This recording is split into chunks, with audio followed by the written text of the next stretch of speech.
Ijambo ry'umunsi. Umusaraba impamvu z'abizera. Soma Korinto ba mbere igice cya 2 umurongo wa 1 kugeza ku wa 5.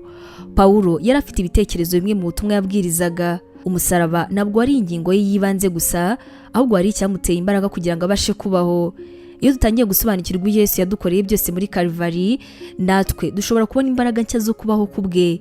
Nk'urugero, dushobora kugenda twicishije bugufi imbere y'Imana kubera yuko imbaraga zo kubaho ubuzima bwa Gikristo zitangwa na Kristo, nta mwanya wo kwiyemera. Igihe Yesu yapfaga, iyo kamere yacu yo kwiyemera yabambanwe nawe kugira ngo dushobore kubaho ubuzima bushya. Intsinzi yari yose rero yatugeraho mu buzima bukiranuka, rwose n'ahandi yava atari kuri Kristo. Ikindi, ku musaraba twashyizwe muri Kristo kandi nawe yashyizwe muri twe. Soma Galatiya igice cya 2 umurongo wa 20. Ubu ngubu turi umubiri we ku isi, twaremeye imirimo myiza y'Imana yaduteguriye gukora. Soma Efeso igice cya 2 umurongo wa 10. Yesu ntabwo yabambwe kugira ngo dushobore kwishira mu iteraniro buri cyumweru twumva ubutumwa. Afite imirimo yihariye kuri buri wese muri twe agomba kuzageraho mu buzima bwacu. Ikindi kandi twanasangiye ukwizera kwacu.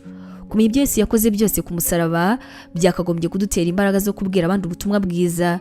Iyi si yuzuyemo kubabaza abantu, ntacyo bazi kugakiza, ntacyo bazi ku iherezo ryabo ry'iteka. Ese ni gute dushobora kandi gufunga umunwa? Kenshi na kenshi tubona umusaraba gusa nk'ibintu byashize byizeze ejo hazaza hacu. Kenshi na kenshi kandi ntabwo tubasha kubona uburyo bishobora gutera guhitamo ibikorwa byacu bya buri munsi, yaba ari byiza dukora cyangwa se yaba ari bibi. Hagarara gatoya utekereze ku by'Imana idahwema gukora, reka bikubera intego yo kubaho ndetse n'umutima wawe wose ku bwa Kristo.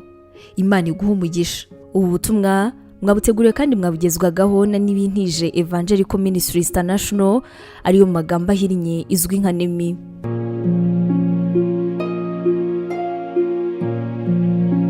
Wabutekereza ko wahamagariwe gukora umurimo w'Imana?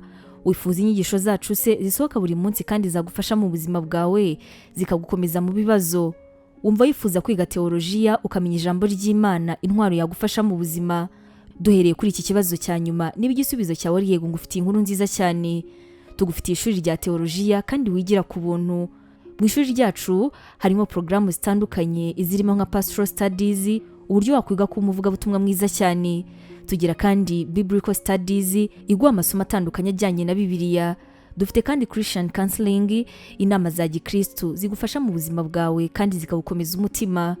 Kugira ngo ubashe gusobanukirwa neza ibi, wasura urubuga rwacu ari rwo wa#NEMIBibleInstitute.com, cyangwa se ukaba watwandikira kuri WhatsApp yacu ari ikimenyetso cyo guteranya 141 232 654. Twishimiye kuzaganira nawe ku byerekeranye n'ijambo ry'Imana.